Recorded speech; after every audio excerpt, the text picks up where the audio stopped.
Hi, this is Jared, the creator of Zen Hustlers, and we are on a mission to empower people through balance, whether that's work, play, life, all of it, so that you can have a really big impact in your life and do the things you want to do, but not feel completely out of balance, whether that's anxiety, stress, overwhelm, and in extreme cases, suicidal thoughts. So hopefully that never happens to you. What we like to do on our Balance podcast is talk to people who walk the talk and are really in it in life, and they want to do it by paying it forward with the work that they do. I was fortunate enough to work with TEDx Santa Cruz, and I got an opportunity to hear this lovely person speak. And I immediately thought, oh my gosh, she would be wonderful for the Zen Hustlers Balance podcast. And so I'm really honored to be in your home and offering your home to us today to speak today. This is Dr. Kyra Bobinet, and she is a neuroscientist who studies the brain. Yeah. And we're gonna dive into the brain today. This is gonna be a heady conversation. And I hope that you're left feeling empowered around motivation and impact. And a key word I want you to take away today is iterations. Okay, so thank you for joining us today. Yeah, absolutely. Would you like to tell us a little bit more about your background just to get started? Yeah, so I have been in behavior change tracking mode for 3 decades in my career. Decades. Yeah, Wow, okay. like I kind of just came by it naturally because I was suffering as a teen, leaving Oklahoma. I was super addicted to fast food and drive-through and all this, unhealthy stuff. And, over the years, I was able to change my own behavior. And the way I did it was iterative. I didn't know this at the time. This is all like later discoveries that I'm applying backwards. And so I went into science, and I went into medicine, and I went into public health, and I also ran a social justice organization. And I've always been an entrepreneur. You know, for a lot of people, they kind of start young. I had my first business when I was 8. Leaf raking business in the neighborhood, and I was terrible at operations. Who taught you the entrepreneur mindset? Where did that come from? I don't know. It was just natural Just for me. sparked. Yeah, it was natural for me. Was it mom and dad or someone else in the No, family? but when my parents got divorced when I was 10, I started another business, which was creating stickers for my 6th grade class members, and with their names for their books and their supplies. Okay. And so I would do that to raise money for my own lunch money because we didn't have any money. Okay. And so I kind of that just was the motivation. That was a motivation. Okay. Yeah, that was definitely a motivation, like when you don't have anything. And I was trying to spare my sweet mother from, it was very stressful for me to ask lunch money from her. Okay. So I'm seeing where the core self-sufficiency, independence, take care of others. Yeah, like I got to do it. I was born with this idea that I knew I could generate resources. Yeah. To put it bluntly. Yeah. And so and I did other endeavors throughout that time. So then I had a social justice organization helping young people come out of incarceration back into the community. This was in San Francisco, California. Okay. And in that setting, I just saw this gap between, they promised me like, Miss Kyra, I am going to, change my life. I'm going to leave the gang. I'm going to go to school. I'm going to get a job, all these things. And then boom, literally not just like the day after they get out, but the day of their release. Yeah. I was in court that morning saying, yes, Your Honor, I will take responsibility for this young person. Yeah. And literally that afternoon I go to pick them up and to take them to enroll in college or to take them to a job interview or to take them somewhere. And they ditched me. They ghosted me these days. Wow. And so that was something that kind of, to me, got my attention. I was like, why do people say what they want to do, but then when it comes to doing it, they don't do it? And then, of course, counselors and probation officers and teachers and everybody comes down on them and says, well, you're a bad person. You were lying to us the whole time. Yeah. Right? But what I realized, you were going to change, and you didn't change. Right. Promised us all these things, and But fortunately, I had come from medicine, so I had seen this same pattern in my patients. Okay. Like, doc, I'm gonna lose weight. I just had a heart attack. I had a wake up call. I'm gonna change my life. I'm gonna quit smoking. Yeah. I'm gonna stop this. I'm gonna start this. I'm gonna take my medicines. Promise, promise, promise. And every time they would either come back and be like, oh no, like they head hung low, feeling really bad about themselves. Yeah, self-esteem really low. Yeah, just defeated, or they would just ghost me. You know, I could only assume now that it's because of the shame they were feeling. Yeah. Of not doing what they promised to another person, a clinician who cared about them. Yeah, that's serious. That they didn't want to face me. And so there's this pattern that we all have, and that's kind of like been the through line of my career, is just this like, we know what to do, we just don't do it. And to me, that's why I've been so passionate about behavior change. And so now I run a digital health company, which came quite by accident, but I think just even my wishes of like, you know what, I really want to, you know, change people's behavior. I really want to help them get healthy for good. Yeah. Not just temporarily like a lot of these diet programs and all this bullshit is doing. Yeah.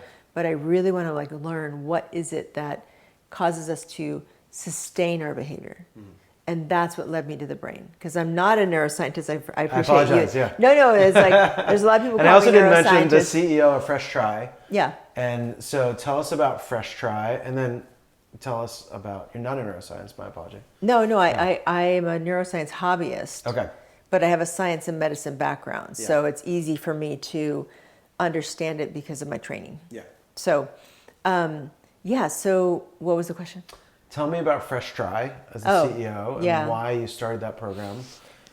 Fresh Try was born of my first book. I was doing a keynote for the world's largest employers. It was a conference. Okay. And one of them came up to me afterwards from Walmart and was like, everything's broken. Like I'm, you know, I like that. That's a great way to start a conversation. Yeah. It is. Hi. No, it's powerful. I'm David Hi. and everything's broken. Everything's broken. Can you fix us, Yeah. please? And I had just come from a large health insurance company, but I was in a division of a $1 billion business unit where our job was to manage people's care to get healthier. Believe it or not, we were like the good guys, you know? Yeah.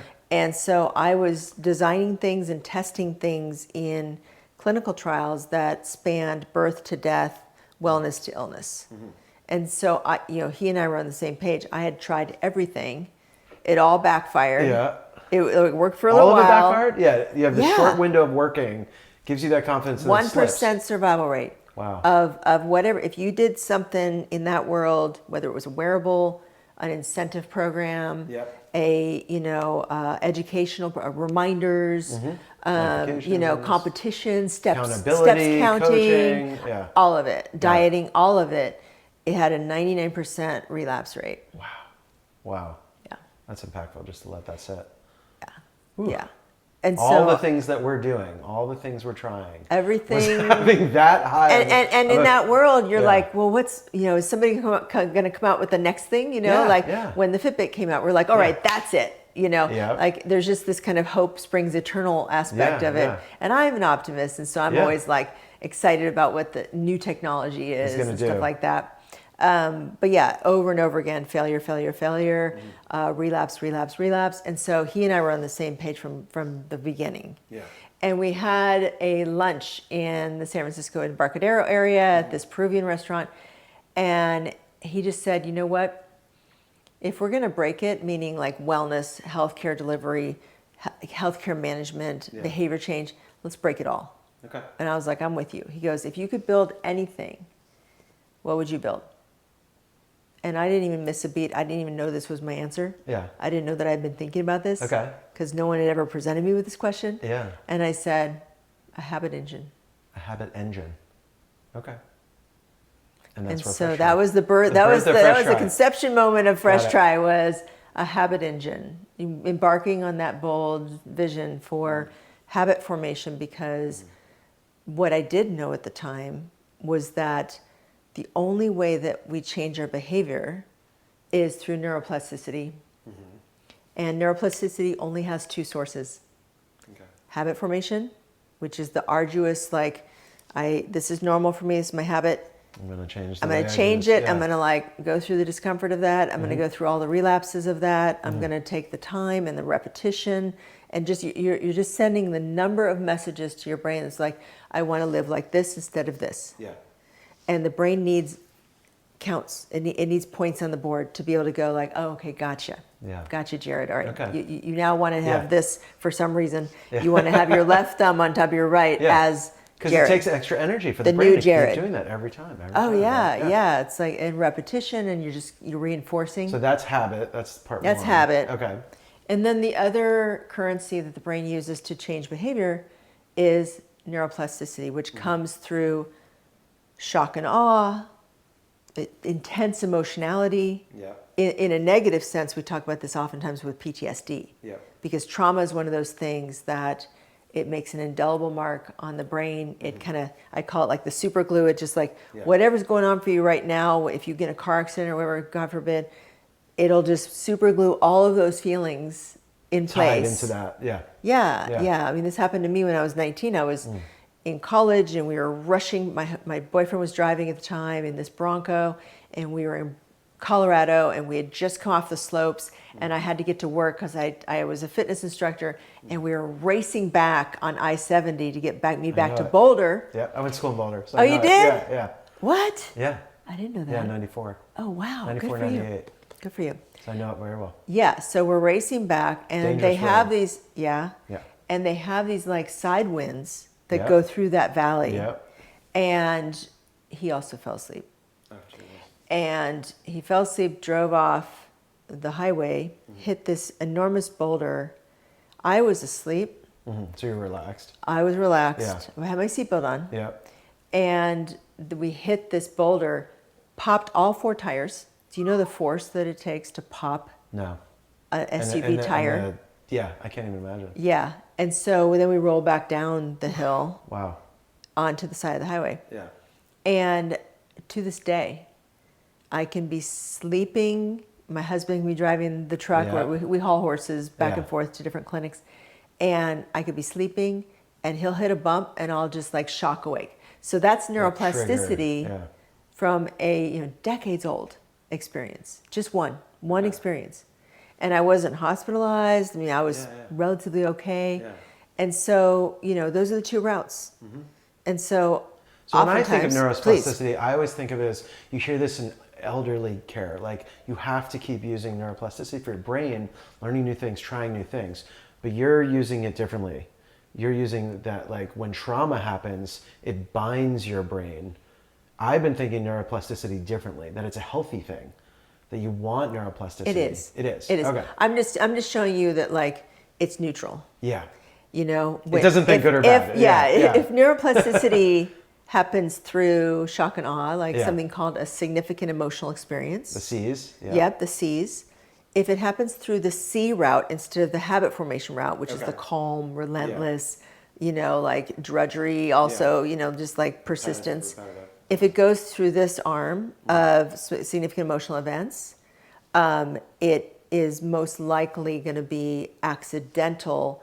And if it's accidental, it'll most likely be something that is shocking and might be traumatic. Yeah. That makes sense. Well, we haven't mentioned the book yet. So this is The Unstoppable Brain. I've just gotten through it at a high level. I want to do a deep dive on it. Yeah. And I've been able to pull out some great parts of the book about things that we talk about. Remind me what was the inspiration for the book? You've written one book. What was it? New information? Yeah. Diving into the part of the brain that we're going to talk about? Yeah. What was it for the inspiration for the book? I felt like I was sitting on the biggest and most important secret in modern life. And this information that is in the book really, to me, divides the world into people who know that and people who don't know that. Okay. And the people who know that are at a far greater advantage to live life, and also right now to adapt to what's happening in our modern day-to-day world. Interesting paradigm we're living in right now. Yeah. And so every day we're kind of awash in things that human brains have never had to contend with before. Yeah. Not at this level. What type of things? That you stand out Misinformation, disinformation, confusion, in-group, out-group, disconnection, loneliness, attention deficit, doom scrolling that causes like really bad things to happen in your mind, blue light, you name it, like fear, wars breaking out everywhere, politics, divisiveness, like all of these things. And to me, the most fundamental survival skill for all of us right now is this information. We actually just had pause because we had a device remind us about time, which is always really helpful. But again, it's another like exterior trigger that our devices are helping us with. But they have an impact. Yes. You know, yes. a little dopamine hits, so we get like, oop, device, notification, alarm. Exactly. Yeah. Exactly. Yeah. So I am really enjoying the book. I'm just getting into it. There's a couple of words I pulled out that I think are really important. Let's talk about goals from a win-lose perspective. We're all trying to set either normal goals or smart goals. Yeah. I want to lose weight. I want to be more productive. I want to write a book. Yeah. There's an issue with the goals that we're setting up. We're setting ourselves up for something. What's wrong? That's right. That's right. So basically, we are setting goals, the types of goals that that are common, that have like spread from everywhere to health, to business, to personal growth, to relationships, whatever the case may be, are sharp objects.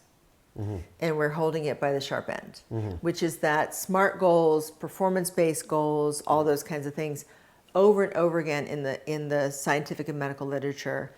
That method is really great at short-term goal. Like let's say I have a goal to drink this, you know, and that's a simple, straightforward, linear thing, right? But if I have a goal to, you know, stop drinking alcohol ever again, that is a very bumpy, sharp-edged sword. Yeah, and so it sets up a dichotomy of like, I'm either drinking or I'm not drinking. I'm either drinking alcohol again or I'm not. And every time I do, I fail. Which then is working against the brain. Because we are isolating the chances of success with SMART goals, specific, measurable, achievable, realistic, time-bound. Every single one of those really super detailed descriptions of our goal sets up more failure. Because eventually, it's hard to hear, right? Yeah. I'm feeling like an emotional you. response because we've all been trained in this kind of like be smart about your goals, literally. Yeah, right. And now it's like I can feel an unlearning has to happen. Yeah. And we thought we were doing it right, which is kind of frustrating too, because it's like, oh no, yeah, another thing we believed in isn't quite going to work for us. Yeah. So there's a couple things about that. One is that you can use SMART goals in areas of incredible historical success and confidence. You can use SMART goals if it's something really simple and kind of like you don't really care. But if there is any shred of you that is going to feel bad about yourself if you don't achieve this SMART goal and beat up on yourself, if this SMART goal doesn't go exactly as planned, you know, you could run 3 miles a day, but if you miss one day, or if you miss a quarter of a mile because you got called into something, then that is the problem, because our brains are engineered a certain way that we didn't know about till recently, and that changes the game around SMART goals.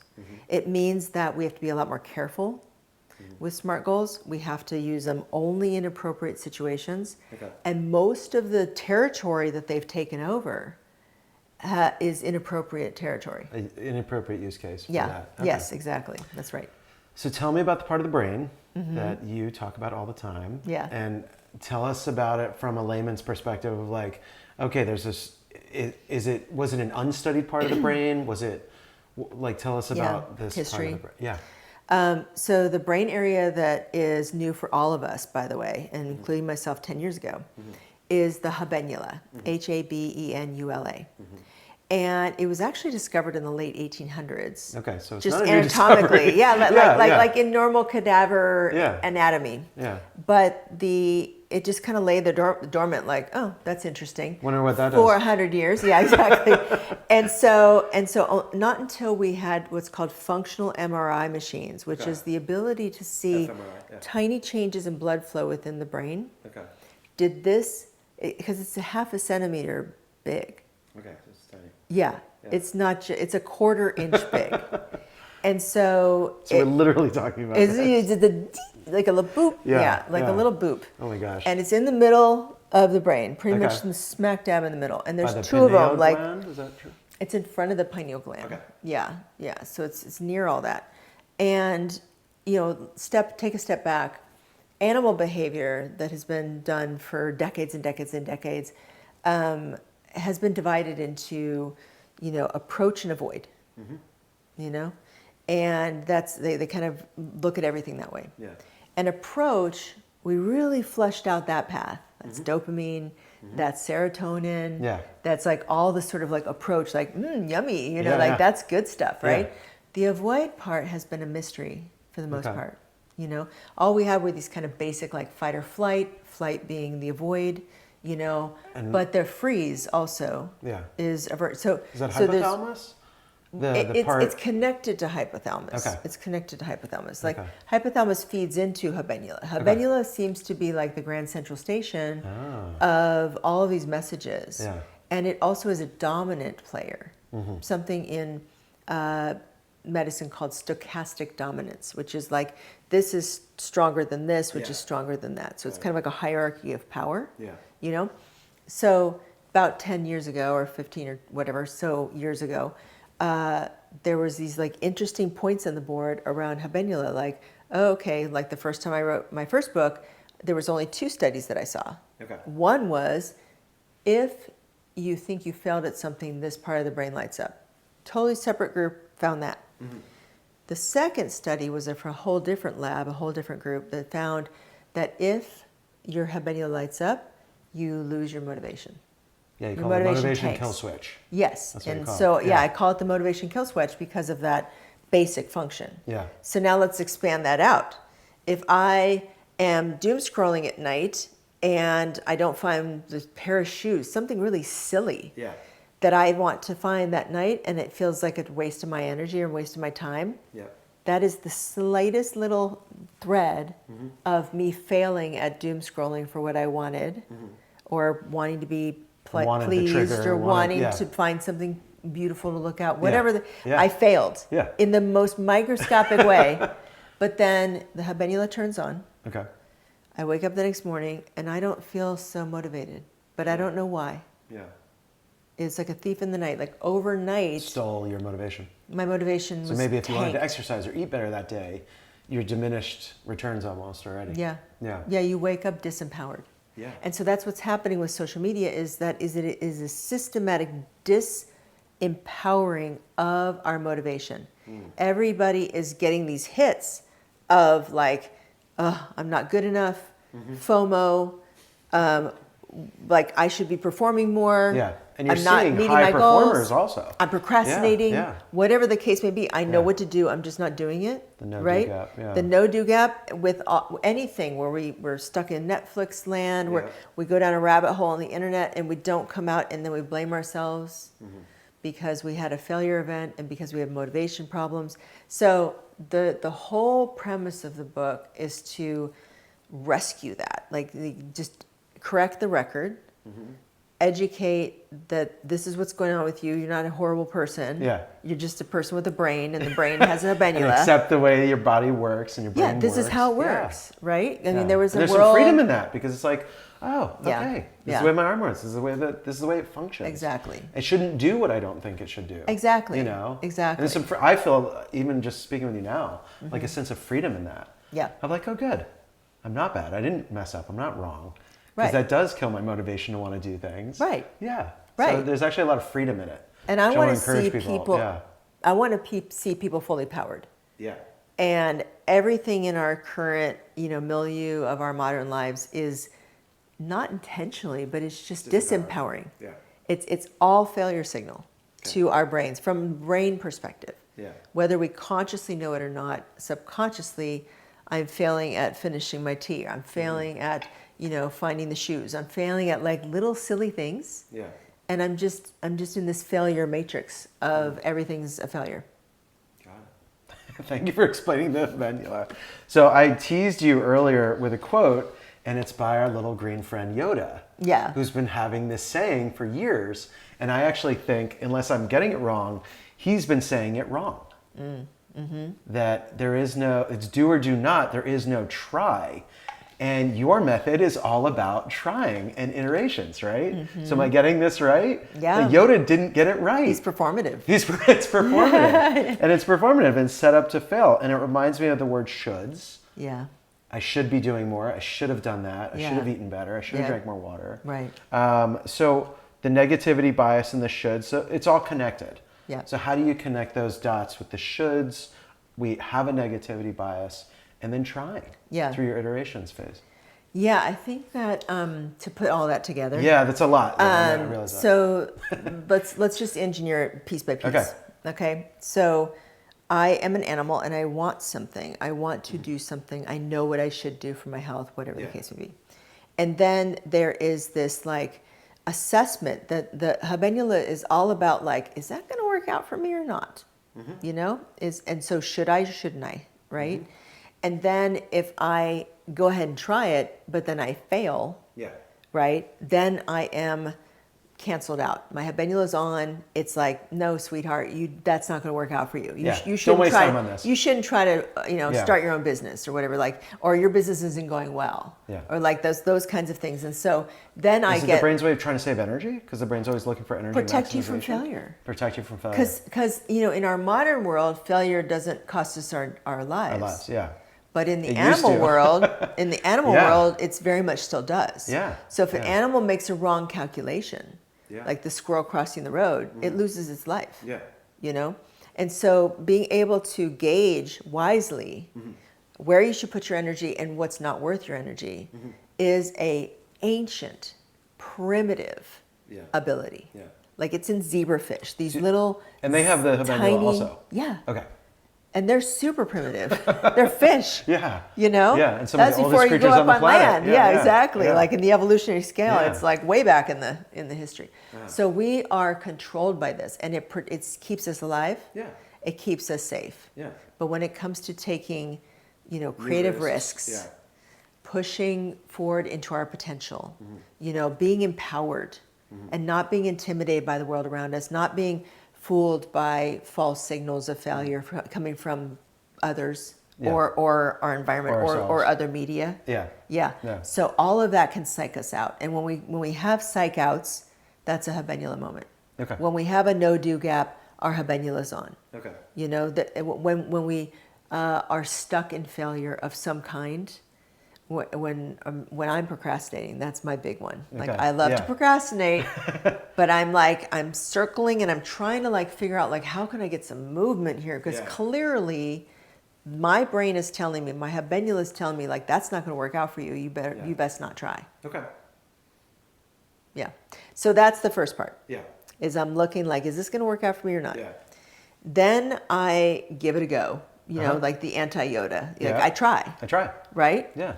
And if I try and it doesn't work out as I planned, just like with a SMART goal or something like that, then I better have a way to neutralize that experience. Emotionally? Failure needs to be neutralized at every point. It's like you wouldn't sit there and cook dinner and have a fire burning in your kitchen and not do anything about it. We have to take it that seriously. Because if we let that fire burn, then next thing that happens is we don't have motivation to live our lives. And when we don't have motivation to live our lives, the symptom of that is depression, anxiety. Apathy. Yeah. And suicide. And in the worst demoralization. Cases. Yeah. Where you're like, I'm done. A completely disempowered person. Yeah. And the Habenula is in control of depression. It is in control of anxiety. It is the loud, painful reason why we start to drink, why we start to smoke, why we start to numb out. Because it's just we can't handle the psychic pain that is caused by the Habenula being flipped on. Yeah, this is so important for people to hear. Yeah. Because we're all That's all that's happening. And that is all that's happening. It's so extreme. Some people are taking to it. This month we lost someone through suicide in the community. And I don't know what was really going on with that person, but I'm guessing that this was part of it. Oh, this was absolutely. A huge part of it. Because they did a study. They did a study with young men in the UK who had suffered life loss through overdose. Yeah. And what they found is that their Habenulas were shrunken down. And the reason why, shrunken. Yes, they're small. They're like little shriveled Habenulas. Yeah. And Habenula, if you think of it as like the brake pedal in your car, and dopamine's the gas pedal, just like in a real car, if you punch the gas but your brakes are on, then you're not going anywhere. Yeah. Right? So the brake pedal is more powerful than the gas pedal. But The exception to that is if I just flood myself with heroin, or I flood myself with something like super dopamine, I can impair my brakes.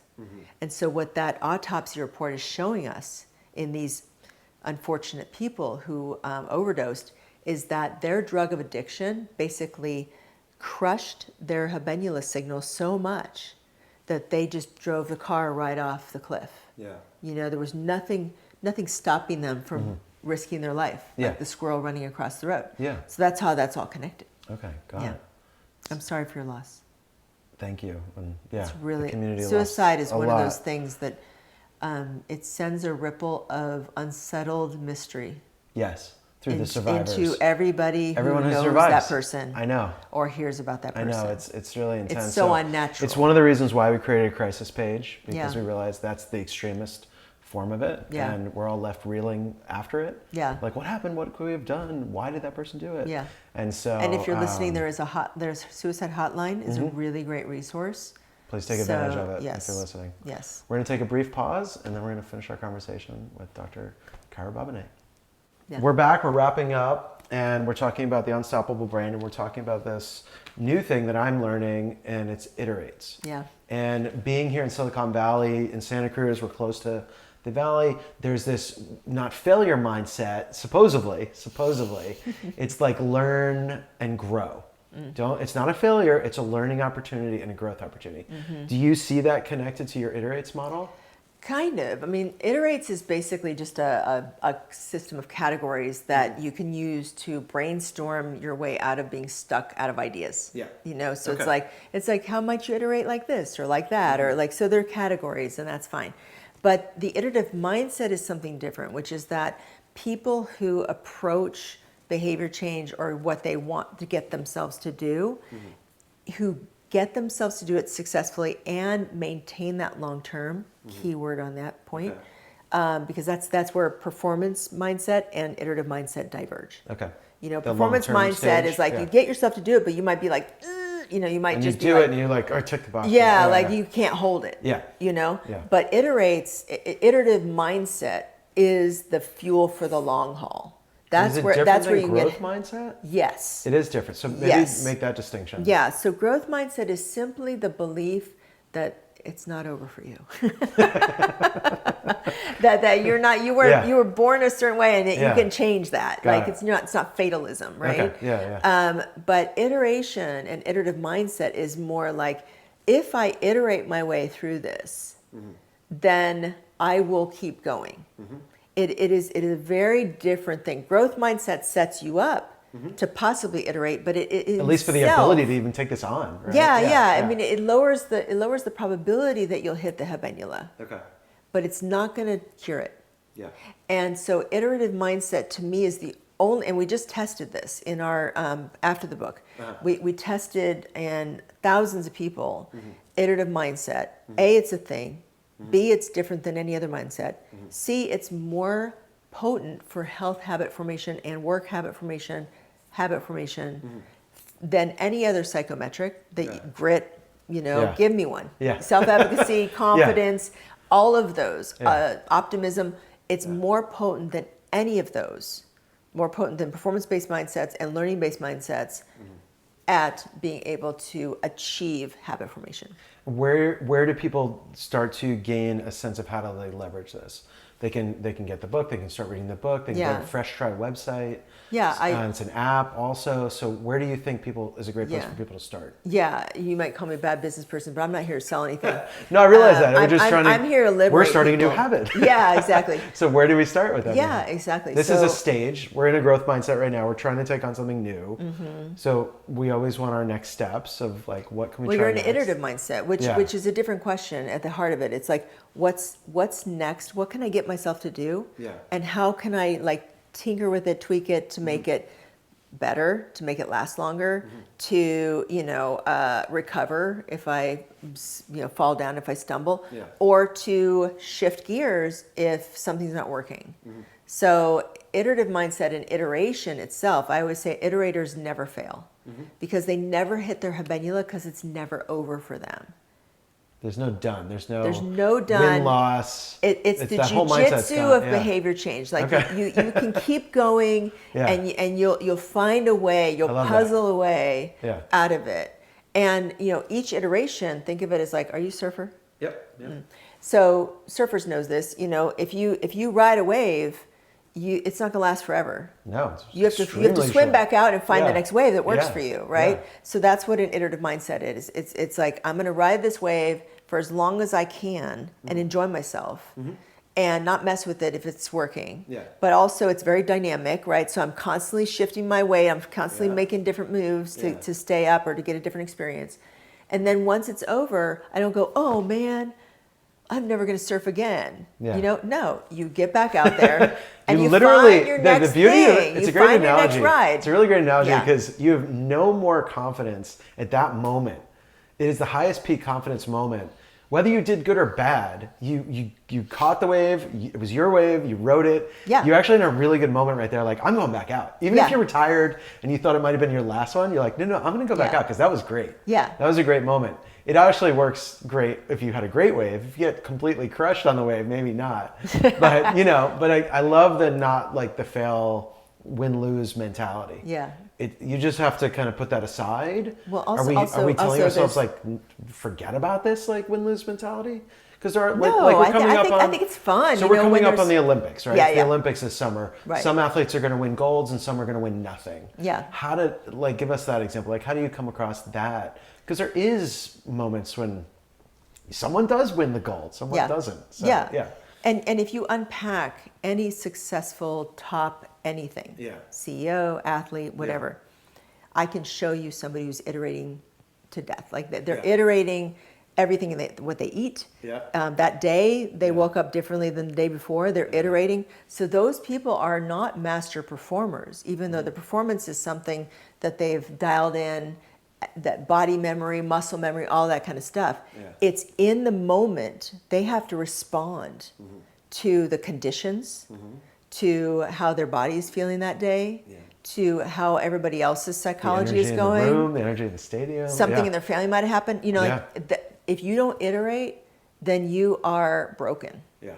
And performance is depressing. Performance mindset depresses people. It causes people to cheat. People who dope you mentioned the doping are in that performance mindset only. Must win. Right. I'm nothing if I don't win. Yeah. Exactly. Yeah. And people who iterate, they'll iterate the rest of their life. They'll be like, that was a great span. I was an Olympic athlete. Like, great. Now what's my next act? Yeah. But if all I think of myself is as a performer and a performer of gymnastics, right? Then I get stuck. Yeah. I get stuck in that identity, and it's just going to go downhill because I'm just going to age out of it. Yeah. And it's going to get worse and worse. And then what? Like, what's your next act? What's your next wave? Yeah. And we never know how long a wave is going to last. It's going to last like I've seen people get up and immediately crash. Yeah. They get their feet on. Other people they're trying to catch it and they can't catch it. Yeah. Failure to launch. Like there's all kinds of versions of this, and then some people make the mistake that a long wave, like a nice, long, easy, fun, enjoyable wave. Yeah. They think it's going to last forever. Yeah. And that's the mistake. Okay. Like poor you, right? Yeah. Like you need to get back on and go out and take your next wave. There's so many insights, and I'm really excited to dive into the book more and then take it on, because I think all of us, I help run a men's group here in town, and we do a lot of SMART goals. Yeah. To help support each other, because so I really want to take some of that into some of this work into that area. Yeah. Also to support men, because I think it's really important in men's work. Absolutely. So thank you so much. I want to also dive into the website and the app. What's a good starting point for the app? Like, is it an app to use on a daily basis? Like, how do you leverage using the app? So it's a habit formation software based on the fact that we have Habenula. And so it's more supportive of practice and iteration than it is SMART goal and tracking, which is the other methodology, the performative methodology. It's the first software of its kind. Got it. And so we built it around obesity, weight loss, things that were kind of like major problems for most people and that they really needed help with. Especially in America. Yeah. So the system, the iterative mindset method can be used for any aspect of your life. But for right now, that app is mostly about health improvement and eating healthy, exercising more, having better psychology. I don't know anyone who can't as a habit, like building that into a habit and creating that neuroplasticity through the repetition of that practice and iteration on that practice.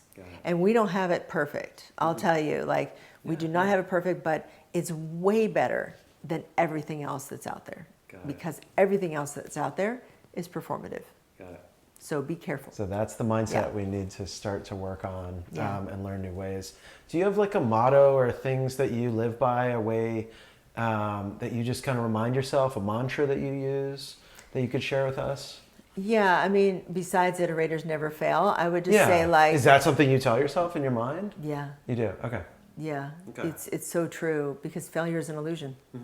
You know, you can't fail being you. Depending on can't who. Fail. Depending to two. Yeah. You can't fail at learning whatever you're learning right now. Yeah, you're learning. Yeah, like or you're doing something. You're figuring out something. You know, so I think figure it out is kind of a mantra. And then finally, I think the one that I'm really passionate about right now is like don't let them take your power. And the only way that somebody else can take your power is to trigger your habenula. So guard that very carefully. Got it.